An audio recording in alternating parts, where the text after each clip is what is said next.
bolt of lightning strikes an aircraft flying from Vancouver to London. Airport authorities say the plane has landed to its destination safely. More details on this later in the news.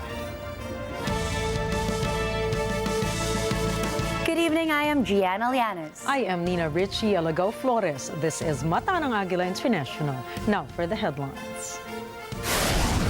President Ferdinand Marcos Jr. clarifies that the Philippines will not invoke the U.S. Defense Treaty despite the latest China row. The Philippines inks a free trade agreement with Australia and New Zealand. Former President Donald Trump is garnering the majority of the votes on Super Tuesday. Meta breaks radio silence on the global Facebook and Instagram outage. And HBO drops new details about the second season of hit series House of the Dragon.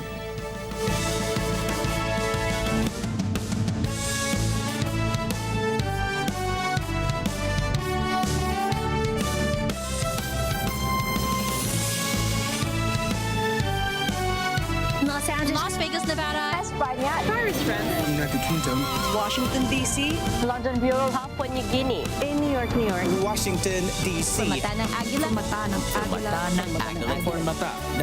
Mata ng Agila International. Trusted, connected, on point.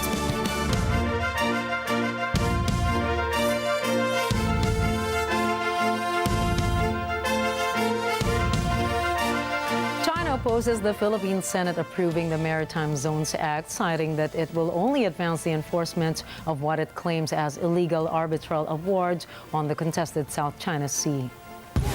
The Senate of the Philippines passed the proposed Philippine Maritime Zones Act this February to define the country's maritime zones in line with the 2016 arbitral ruling. The 2016 ruling invalidated China's claims in the West Philippine Sea and the UNCLOS. Meanwhile, Chinese Foreign Ministry spokesperson Mao Ning says that the Philippines is attempting to put veneer on its illegal claims and actions in the South China Sea under the pretext of the United Nations Convention on the Law of the Sea, or UNCLOS.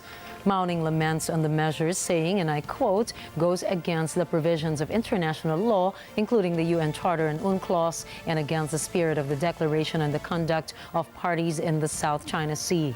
She did not particularly cite any provisions on the UNCLOS the Philippines may have gone against. Senator Francis Tolentino, who sponsored the measure and served as chair of the Senate committee that approved the bill, says that the House and the Senate should work towards the immediate passage of the Maritime Zones Act. One of the priority legislative measures of President Bongbong Marcos Jr. is the proposed Maritime Zones Act. After 6 days of plenary discussions, the Committee of the Whole has passed the resolution of both houses, or RBH number 7. The said resolution seeks to amend the restrictive economic provisions of the 1987 Constitution. RBH 7 is similar to the Senate's resolution of both houses number 6. Both resolutions aim to amend the foreign ownership limit on education, public utilities, and advertising sectors by adding the phrase "unless provided for by law." Both resolutions also seek to add the word "basic" before the words "educational institutions" in the first sentence of paragraph 2, section 4 of Article 14.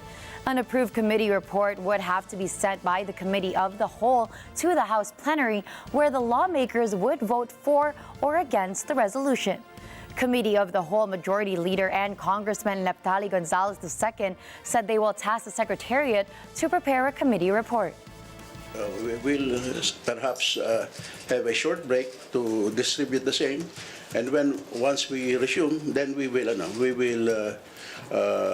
attempt to approve the committee report so that it will be reported out for a second reading next week. The approved committee report will be sent to the House plenary, where the lawmakers will vote for or against the resolution. Meanwhile, the Senate faces a challenge to get enough support, or 18 signatures, for RBH number 6. The Senate leadership is concerned that if the economic provisions are allowed, amendment of the political provisions of the Constitution is possible. Some lawmakers view the situation as a trap to force the Senate and the House to jointly vote for the charter change, which in turn would dilute the Senate's power to amend the Constitution. Zubiri said he could not dictate to his fellow senators to favor the economic charter change, as he could certainly lose his leadership seat. Sinabi ko, di ba, we practice one man, one vote here, or one person, one vote. So, hindi porket inutos ko sa kanila, gagawin nila. Alam mo, pag inutusan ko silang gawin yan, mawawala talaga ako, Senate President. Maniwala kayo sa akin. I will no longer have the trust and confidence of more than 14 senators if I force them to vote on the affirmative. Again, I said, I'm only like primos inter pares. I'm just the first of equals, and we will respect them on their vote. So, ang gusto lang po nila, transparent, gusto po nila fair na ating mga kasamahan, and then when time comes, then we will see how, if we convince them about the economic provisions of RBH 6.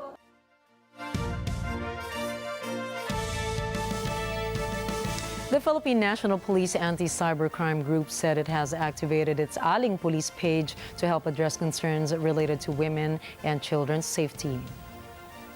Dubbed as Aling Police with a Cyber Squad, this virtual helpline aims to provide assistance and guidance to individuals experiencing abuse, exploitation, or harassment, particularly in the online space. One of the successful operations of the Aling Police Cyber Squads was the apprehension of the alias Sian, who posed as a dentist and enticed children with do-it-yourself braces in exchange for sexual activities. The suspect also records a video of the sexual acts without the knowledge of the minor victims. To date, the top 5 complaints received by the Aling Police page are cyber libel, sextortation, debt collection harassment, online data hacking, and internet crimes against children. The Supreme Court dismisses a petition filed by an association of jeepney drivers and operators seeking to declare unconstitutional the DOTR order for the Public Utility Vehicle Modernization Program. In a ruling release, the tribunal did not delve on the merits of the petition filed by Bio Association Incorporated due to lack of legal standing and for violating the hierarchy of courts, deeming it procedurally infirm. Bio, spearheaded by its president Anselmo Pegueg, put into question the constitutionality of paragraph 5.2 of the DOTR Order 2017-11, which specifies that PUV drivers should shift to the use of more environmentally friendly and brand new PUVs under the PUVMP. Bio deemed the traditional jeepney phase-out policy as discriminatory for making a distinction between PUJs and PUVs, stating that while the DOTR order allows the refurbishment of PUVs, it does not apply to PUJs. Moreover, it said that the provision in the department order is also confiscatory because of the glaring disproportion between the price of the traditional and the modern jeepneys being promoted. SC noted that the Bio should have challenged the order before a lower court because the questions it brought up would require submission of substantial evidence and proof. Furthermore, SC's decision in response read that the association failed in establishing itself as a legitimate organization and in clearly identifying its members, noting that Bio's absence of incorporation bylaws and other competent proof leaves the court unable to ascertain its legal standing as an association of PUJ operators and drivers. The Ninoy Aquino International Airport General Manager Eric Ines threatens its housekeeping and pest control provider to suffer getting blacklisted following the pest after pest sightings in Naiya. The Manila International Airport Authority, or MIAA, says that most of the pest control and housekeeping service providers' contracts are set to expire this year. This week, Ines is set to meet with heads of concessionaires that include restaurants within the airport's terminal to review monitoring schedules and the effectiveness of current measures against contractors who violate their contracts with MIAA. Contractors, however, respond to the concern and say that they periodically change the chemicals that they use for deep disinfection since pests can develop immunity to the chemicals over time. Ines also mentions that contractors are now committed to increasing the frequency of surveillance and disinfection at NAIA's terminal, particularly in Terminals 2 and 3, over recent sightings of pests and insects. Recently, NAIA received call-outs and was bombarded with negative comments from netizens after the photos and videos of bedbugs, cockroaches, and rats were uploaded on social media. The MIAA still has a few months to prepare and clean up NAIA before the turnover operations around September this year to Ramon Ang San Miguel, who won the bid to rehabilitate the airport. The Philippines and Japan's troops are boosting their nation's disaster response through a cooperation project in Tokyo. The third annual Japan-Philippines Humanitarian Assistance and Disaster Response Cooperation is aimed at mutually enhancing the humanitarian assistance and disaster response capabilities of the Philippine Navy and the Japan Ground Self-Defense Force. The cooperation project focuses mainly on volcanic eruptions, tsunamis, earthquakes, and floods. During the meeting, 51st Engineer Brigade Deputy Commander Colonel Jonji C. Hugilon highlighted the hard equipment donated by Tokyo in 2021. Hugilon noted its crucial role in recent disaster response operations. This includes the landslide response efforts in Barangay Masara, Mako, Davao de Oro last month. According to the National Disaster Risk Reduction and Management Council, the ongoing El Nino phenomenon has inflicted over 1 billion pesos in agricultural losses nationwide. The region hardest hit is Western Visayas, with damages totaling 687.7 million pesos, followed by Mimaropa at 319.7 million, Ilocos at 54.4 million, and Calabarzon at 2.75 million. Meanwhile, the World Meteorological Organization reports that while the El Nino is weakening, it continues to drive above average temperatures worldwide. WMO spokesperson Claire Nellis stated that the phenomenon peaked in December and is poised to be one of the top 5 most intense El Nino events in history.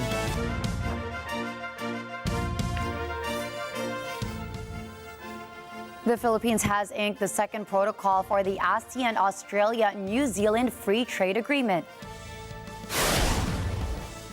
We are pleased to inform you, Excellencies, that the Philippines has just recently signed the second protocol to the ASEAN Australia-New Zealand Free Trade Agreement. President Ferdinand Marcos Jr. took his participation in the last day of the 2024 ASEAN-Australia Special Summit in Melbourne with hopes that the Free Trade Agreement, or FTA, would help the nation's micro, small, and medium enterprises to flourish. The chief executive is confident that under the signed FTA, the country's supply chain will be reinforced while trade and investment will expand.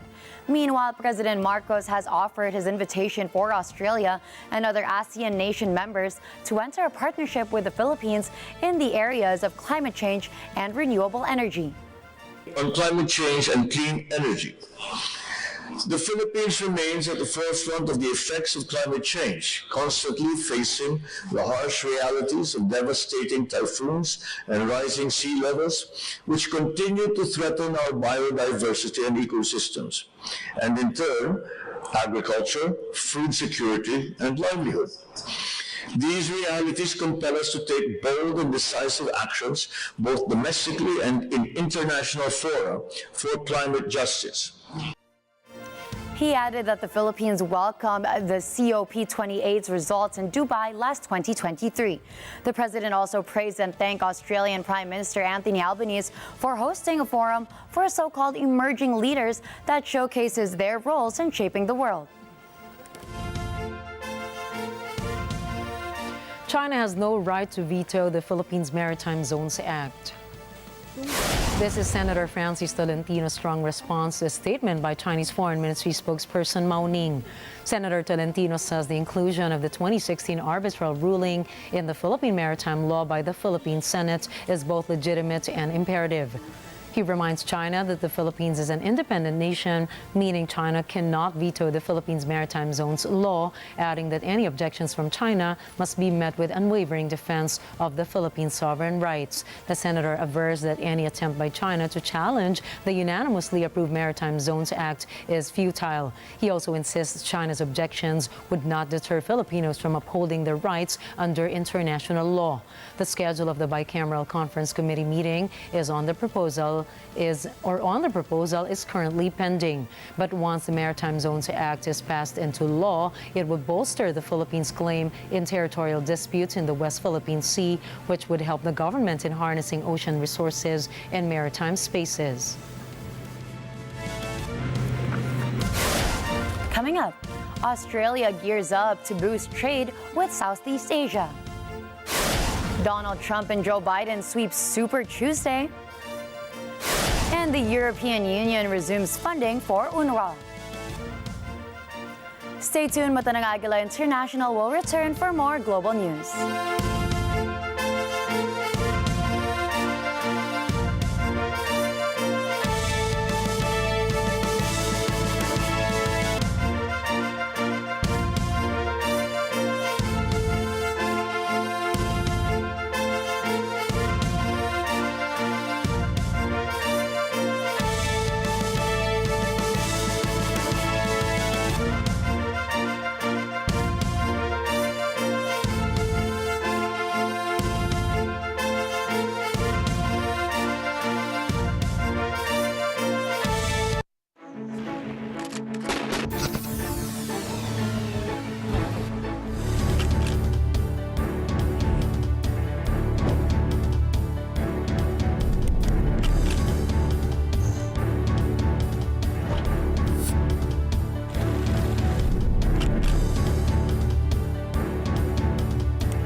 Open for business with Cesar Vallejos every Sunday, 9 p.m. Let's get together. Sunday 25. Sunday 25.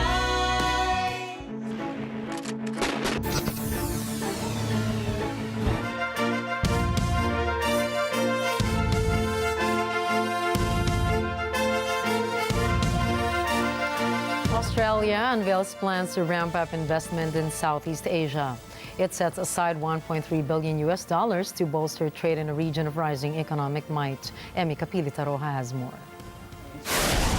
Another key recommendation of the Prime Minister Anthony Albanese announces the $1.3 billion funding as leaders from the 10-nation ASEAN Forum meet in Melbourne for a 3-day summit. Australia has increasingly looked to build economic ties outside of major trading partner China. These after a series of bruising disputes against the world's #1 exporter.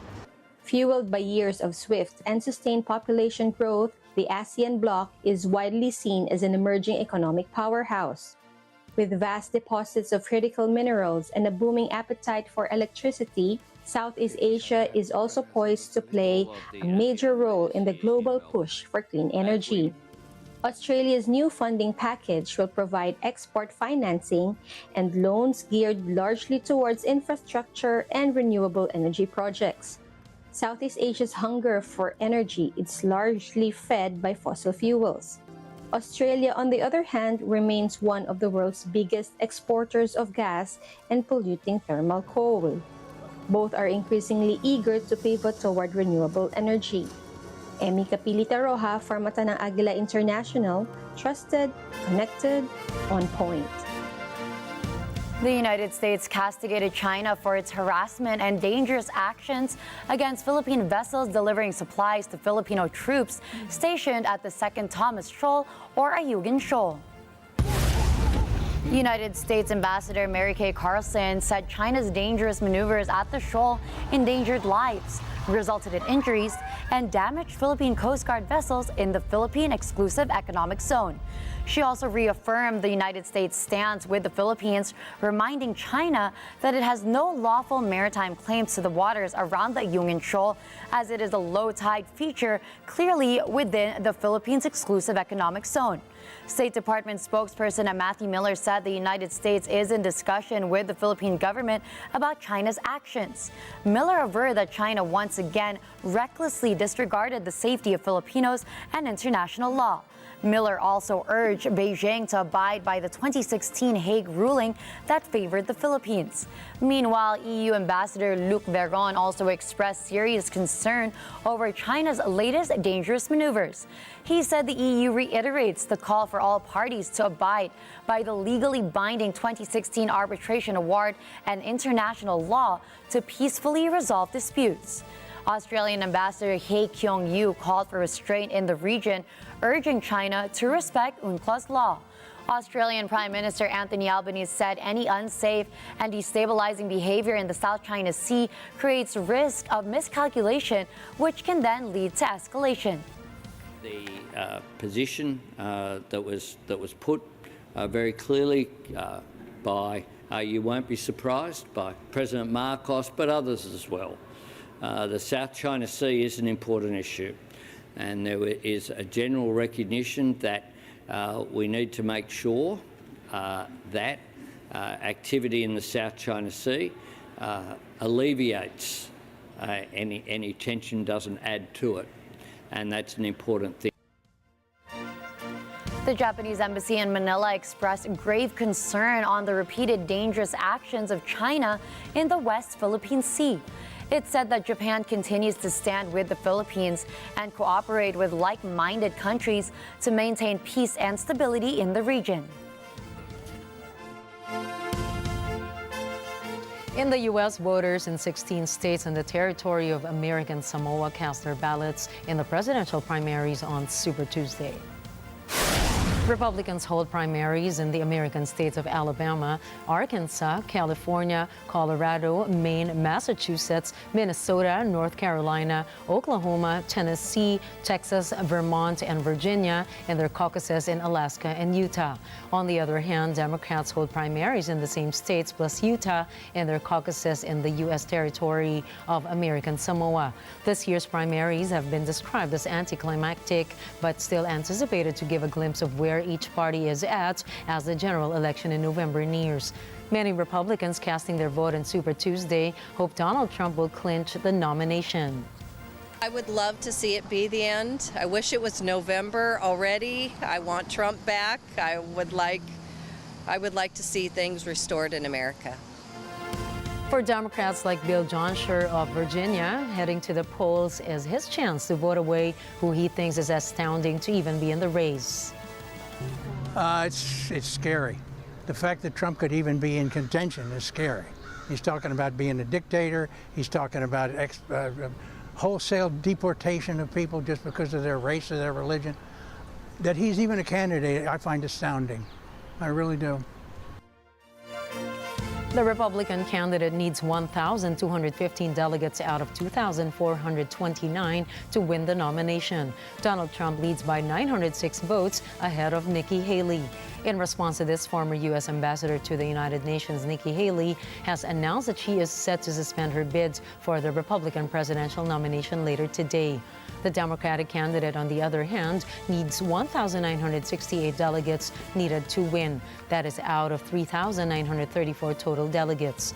President Joe Biden has swept the Democratic race so far.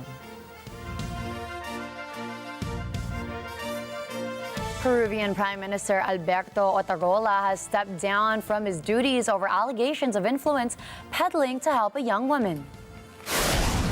Por estas razones, que el día de hoy, en la conversación con la señora Presidenta de la República, le he anunciado mi decisión de presentar mi renuncia como Presidente del Consejo de Ministros.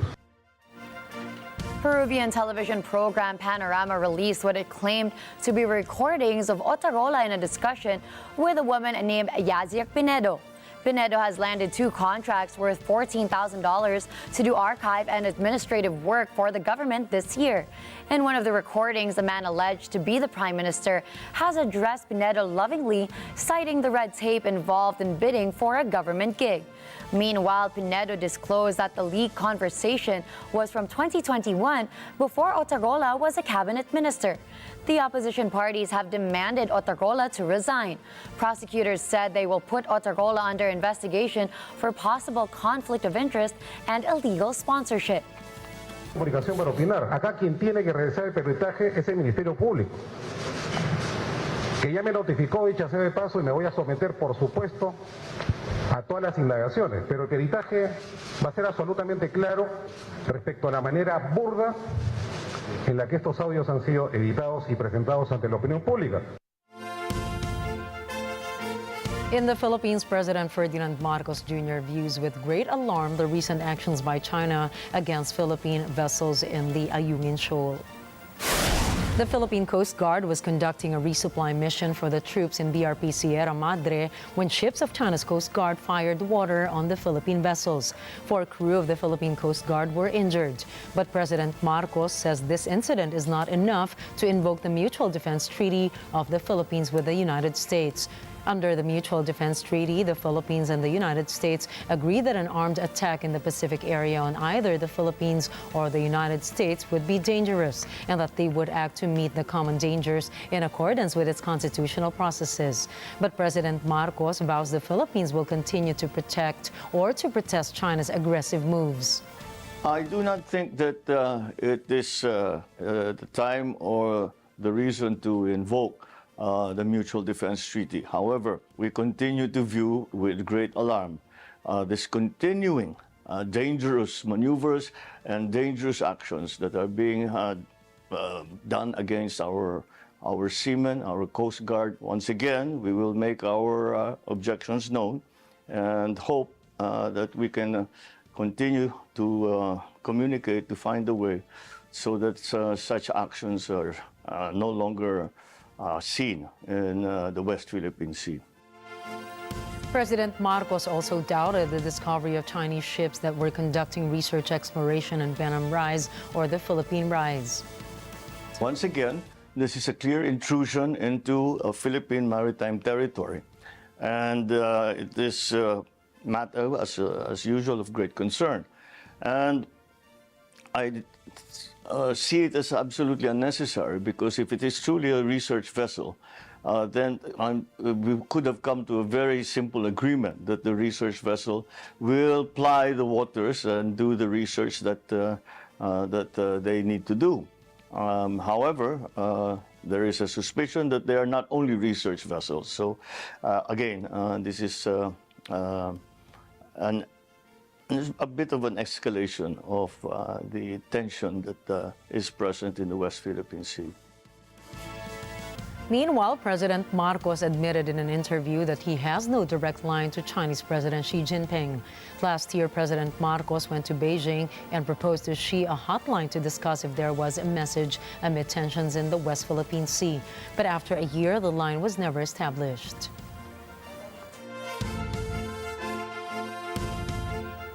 Meanwhile, U.S. Secretary of State Antony Blinken calls on Hamas to accept an immediate ceasefire with Israel. This as the militants met Qatari and Egyptian mediators in Cairo. Estela Dominique has more. As Secretary of State Antony Blinken meets Qatari Prime Minister Mohammed bin Abdulrahman Al Thani in Washington, he says there is an opportunity for an immediate ceasefire. But of course, most immediate and most urgent on our minds and in our focus is the situation in Gaza.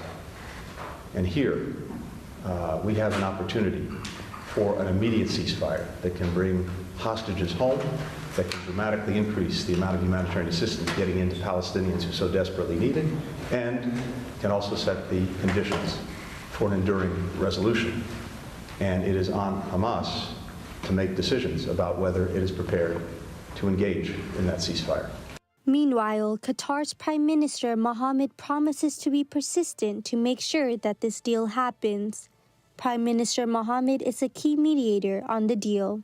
Qatar, United States, and our partners will be always persistent to make sure that this deal happens, despite whoever is trying to undermine the efforts of bringing peace. We want to bring peace. We want to see an end of the humanitarian suffering. We want to see the hostages back with their families. And hopefully today will present us an opportunity to discuss further in details about the development on that front and on the bigger picture. And of course, ultimately hoping to reach a just solution for the Palestinian people also to get their own state at the end of the day. Blinken also calls on Israel to allow more aid into war-battered Gaza, where warnings have grown of famine, and the United States has resorted to aid airdrops. It's also urgent, irrespective of ceasefire, to dramatically increase the humanitarian assistance that's getting to people inside of Gaza. The situation for children, for women, for men who are caught in this crossfire Hamas is making inside of Gaza is unacceptable and unsustainable. Israel has to maximize every possible means, every possible method of getting assistance to people who need it. Estela Dominique for Matanang Agila International, trusted, connected, on point. The European Commission has approved the allocation of funds to support the Palestinian population, channeling assistance through the UN Relief and Works Agency for Palestine Refugees, or UNRWA, and other international partners. The decision comes on the heels of the Commission's January 29th announcement to reassess funding to UNRWA, prompted by allegations linking UNRWA staff to a Hamas terrorist attack on Israel.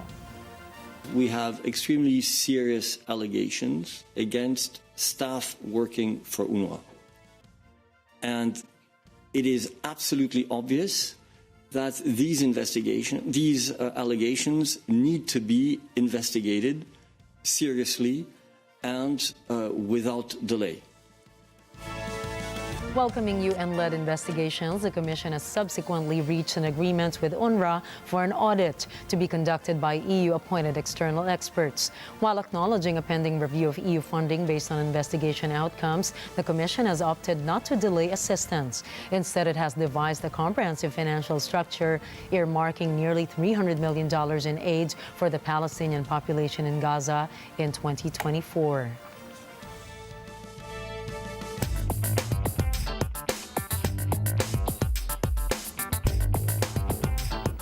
A group of lawmakers in the United States has introduced a bill demanding ByteDance to divest TikTok within 6 months. Otherwise, ByteDance could face a ban. The Protecting Americans from Foreign Adversary-Controlled Applications Act defines ByteDance and TikTok as foreign adversary-controlled applications. The 19 U.S. lawmakers also said applications like TikTok that are controlled by foreign adversaries pose an unacceptable risk to the United States national security. TikTok called the bill a disguised outright ban, arguing the legislation will trample the First Amendment rights of 170 million Americans and deprive 5 million small businesses of a platform they rely on to grow and create jobs. TikTok is one of the most popular apps in the United States, especially among younger people.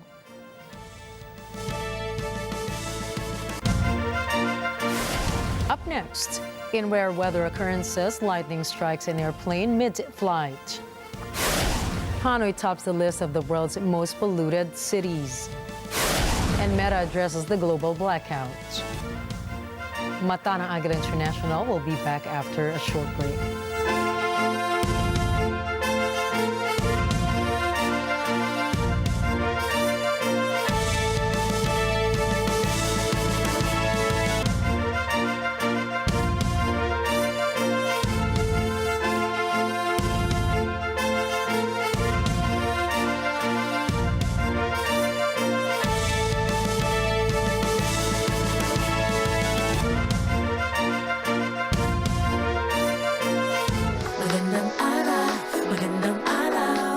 Sobrang mahiyain ako, pero parang ang daming nabigay sa akin na Ronnie para lumabas ako sa kanila. Pero, nagharana ka rin ba?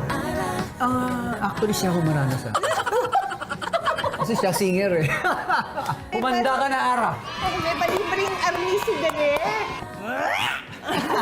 Nga kasi ang alam ko lang ganito po eh. Okay. So, 1. Sige, 1. Ay! Train anytime, anywhere. Anywhere. And always be ready. Hello everyone, ako po si Maris. Ako po si Ronnie. And we are the Rickets. Abangan niyo po kami sa magandang araw this Saturday at 3 p.m. Dito lang po sa Net 25! Ano ba yan? Saan ang kalaban? Saan ang kalaban? Saan ang kalaban? Wala pa. Wala pa ba? Nag-iimbita kami. Abangan nyo kami, ha? Dito sa Magandang Araw. Yeah.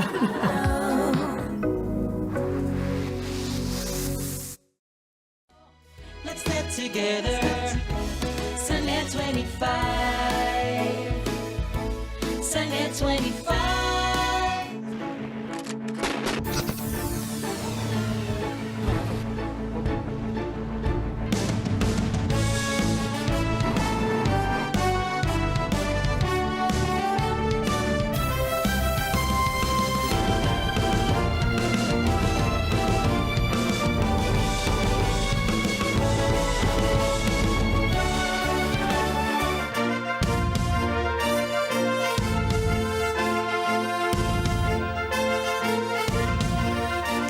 Epic footage shows a plane departing from Vancouver International Airport heading to London, appearing to be struck by lightning.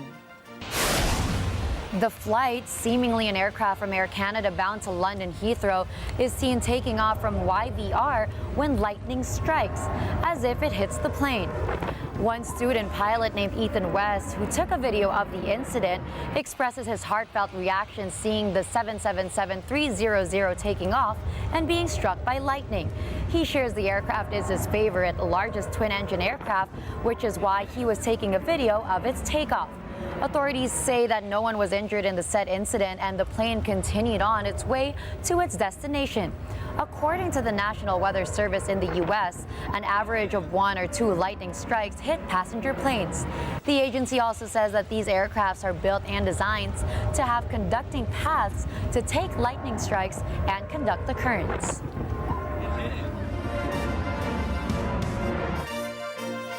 A thick haze of pollution has blanketed Vietnam's capital, Hanoi, topping IQ Air's table of the world's most polluted cities. The organizations noted that Vietnam's air quality is categorized as unhealthy. In recent years, Hanoi has long been among the world's most polluted cities. This is due to widespread construction and emissions from the huge number of vehicles running through the capital daily. The World Bank's latest report on air pollution shows that 40% of Hanoi's people are exposed to concentration. Meanwhile, the World Health Organization noted that some serious health conditions are linked to air pollution exposure. This includes strokes, heart disease, and lung cancer. Health authorities have advised citizens to wear face masks when going outside. Mấy ngày nay ra đường thì em thấy cũng không khí bắt đầu ô nhiễm dần lên ý. Tức là ra đường thì mình bắt đầu thấy nhiều cái khói bụi rồi là nhiều sương đi. Bình thường em đi thì cũng thấy những cái tòa nhà bắt đầu bị sương lấp với cả bị bụi rồi, nên là bình thường là ra đường em cũng phải đeo khẩu trang ấy, không đeo khẩu trang là mình sẽ bị hít rất là nhiều bụi và nó sẽ ảnh hưởng rất nhiều đến cái sức khỏe của mình.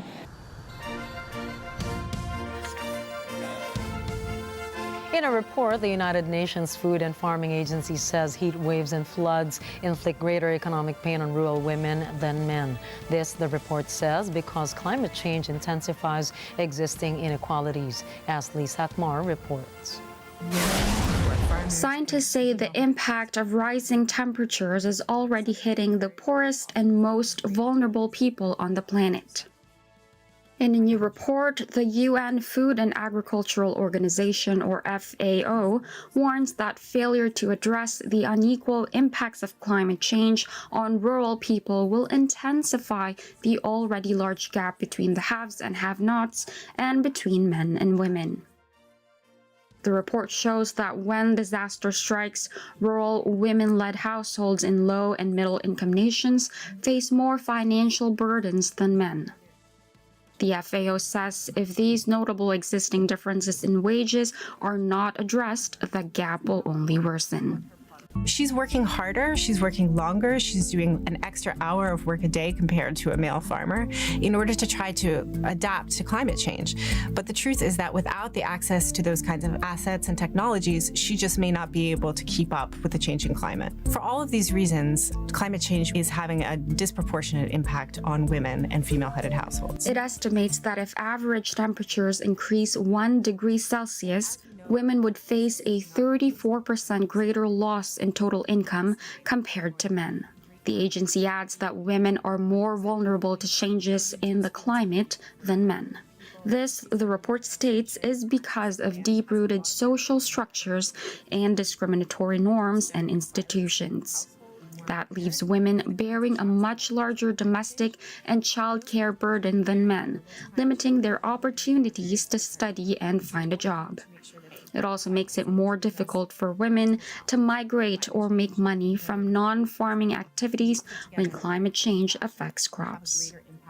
Ashley Sakmar for Matanang Agila International, trusted, connected, on point. A media watchdog group has launched a package of satellite news channels catering to Russia.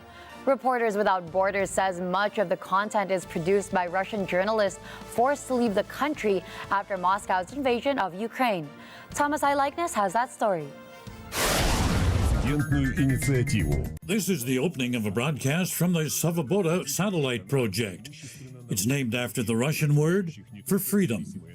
Reporters Without Borders spokesman Christophe Delors says the channels counter the propaganda that despotic regimes have been exporting to democracies. With this project, this is clearly not propaganda against propaganda, but this is independent journalism exported from media, from democracies, by media, mostly media in exile, toward people living in a country, in countries with a despotic regime. Delors says the satellite package has the potential to reach 4.5 million households in Russia fitted with satellite dishes.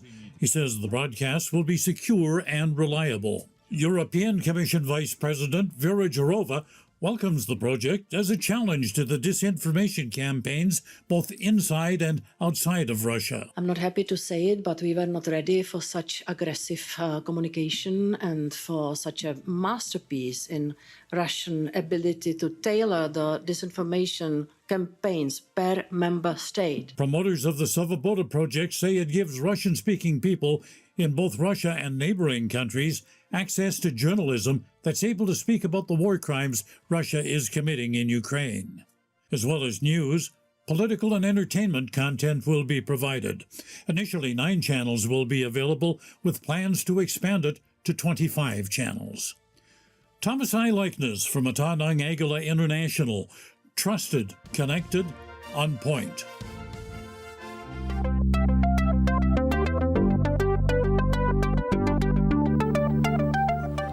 Facebook, Instagram, and Threads users worldwide suddenly found themselves unable to log on to their social media accounts on Tuesday. This as Meta suffered a highly unusual outage of all its social media platforms. Rosel Feria tells us more. At around 10 o'clock Eastern Time Tuesday morning, Meta users found themselves logged out of their social media accounts. Many tried to log back in with their correct usernames and passwords, but found themselves receiving error messages from the company. Meta spokesman Andy Stone posted on X admitting the social media giant was experiencing technical issues. The sites returned to normal about 2 hours after the outage reports first emerged. Stone says the issue is resolved. He apologizes for any inconvenience. According to the Down Detector website, reports that Facebook was down peaked at around 500,000 at 10:30 a.m. Eastern Time. Instagram peaked at about 70,000 reports at the same time. Threads, the rival of Twitter, also suffered reports of outages. Meta's messaging service WhatsApp, however, seemed to be spared. Facebook is the world's largest social media platform with 3 billion active monthly users. According to the latest data, Instagram has about 1.35 billion users. X saw a spike in online activity as users were locked out on the Meta sites. U.S. media focused on the fact that the outage took place on Super Tuesday, the day that millions of people were voting in primaries in 15 states and 1 territory. In Washington, D.C., Rosel Feria for Mata ng Agila International, trusted, connected, on point. Coming right up, Travis Kelce gives back while his girlfriend is on tour. Les Seraphim makes history with their first Hot 100 hit. And House of the Dragon Season 2 will fly onto screens sooner than you think. Catch more news in sports and entertainment when we return.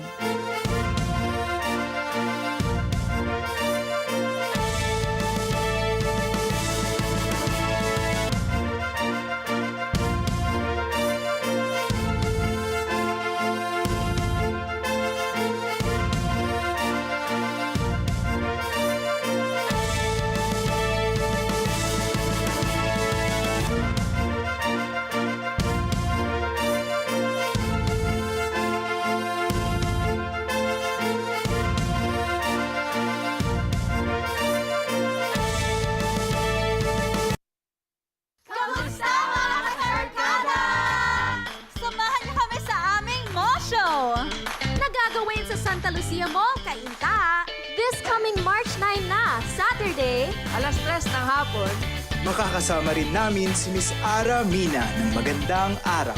Tara na't magsama-sama tayong magkantahan, magsayawan, mag-games at mag-enjoy. May mga inihanda pa kami mga giveaways and prizes para sa inyo. Gina kami, Gina kayo. Please come and join us because we're excited to meet you all. Kita mismo Kaskornada! Together, Sunday 25.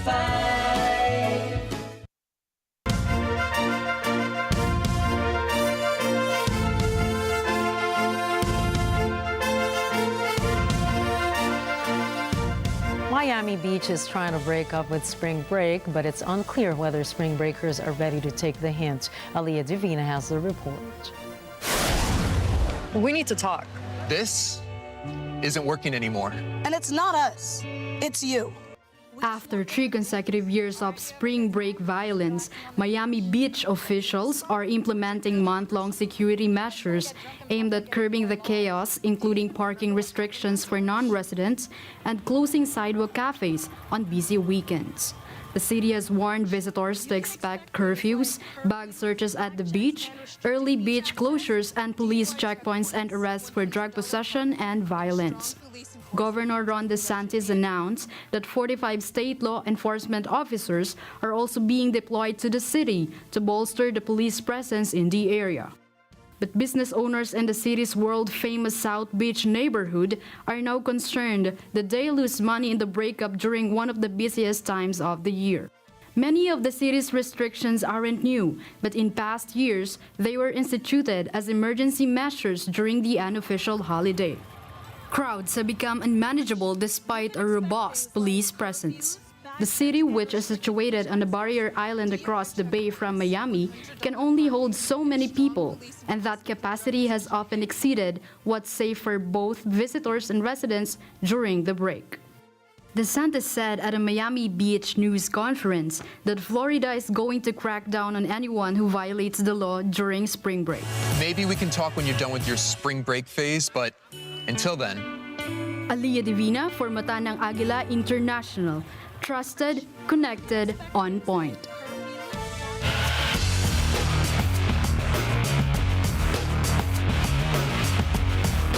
Travis and Jason Kelce attended a local fundraiser that was organized in memory of an NFL fan who lost his battle to colorectal cancer in Philadelphia. The fundraising event, organized by Team Rectify, was held in honor of 38-year-old Philadelphia Eagles fan Brendan McDermott, who passed away due to cancer last May. The fundraiser took place 10 miles west of Philadelphia in Haverton, where Jason spent time as a player for the Eagles. The Kelce brothers donned Team Rectify merchandise, as seen in a series of photos posted on social media by McDermott's sister-in-law. Jason has been active in the Philadelphia charity scene with his holiday albums, donating all proceeds to area charities. Aside from wearing merch and taking photos with the family, the Kelseys also posed with local firemen who were also there to support the activity. The organization behind the fundraising event was founded by McDermott's widow, Megan, who posted on social media expressing that it's her life's dream to earn money in honor of Brendan to find less toxic treatments and one day a cure for cancer.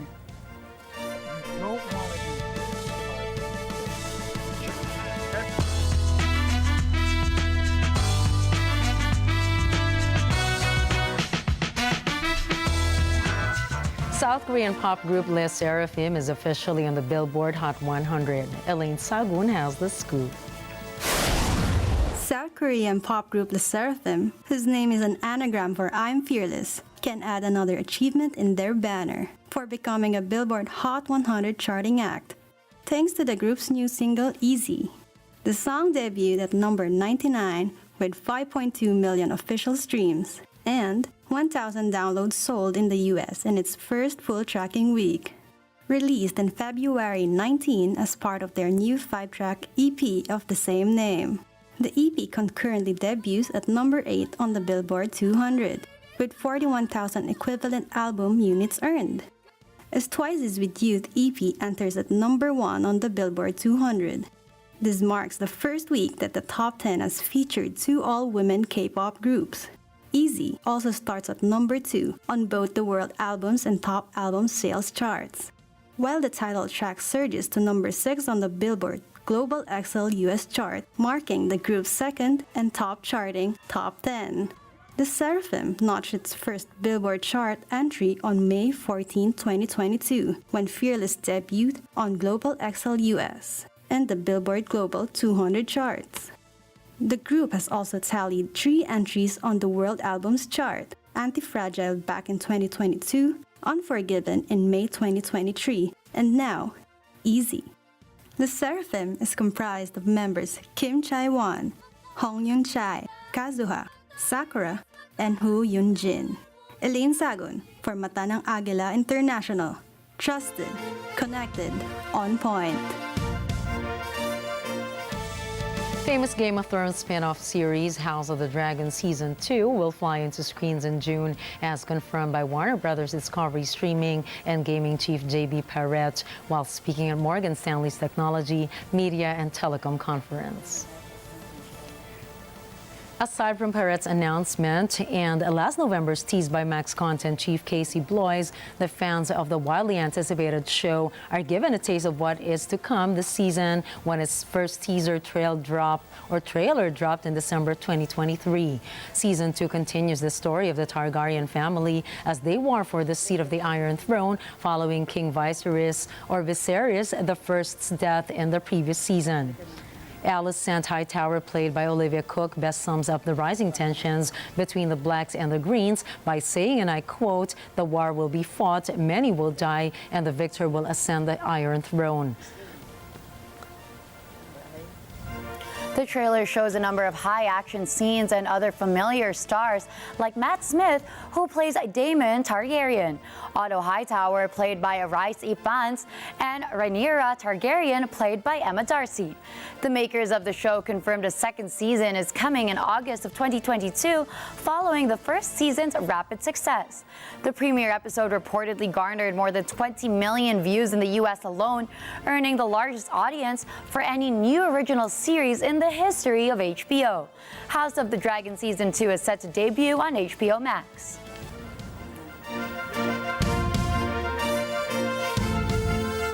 Guilty as charged, I never saw Game of Thrones. I know. Did you? But for it to be picked up, or for House of the Dragon to be picked up for Season 2, I might go watch it now. I want to take some time in the future to really see it and see everything. We can have a marathon together. Yeah, let's do that. And we're halfway through the work week, and to send you off today, here's a quote from Panic at the Disco frontman Brendan Urie. "It's cool to be different and just be who you are and shock people in a good way." It's so funny because I feel like when we were all younger, we just wanted to fit in. And now I love just bannering for how cool it is to be different and unique and embrace who you are. And it used to be that when you're awkward in some aspects, it felt wrong. Yes. But once you get to the age where you feel the confidence to just be yourself, then you know that it is actually your strength. Yes, absolutely. And before we say goodnight, for those who are still on the road at this moment, please don't fail to tune in to Agila FM 95.5. You can also catch the latest updates on our social media channels. I am Gianna Llanes. I am Nina Richie Alago Flores. This is Mata ng Agila International. Trusted, connected, on point.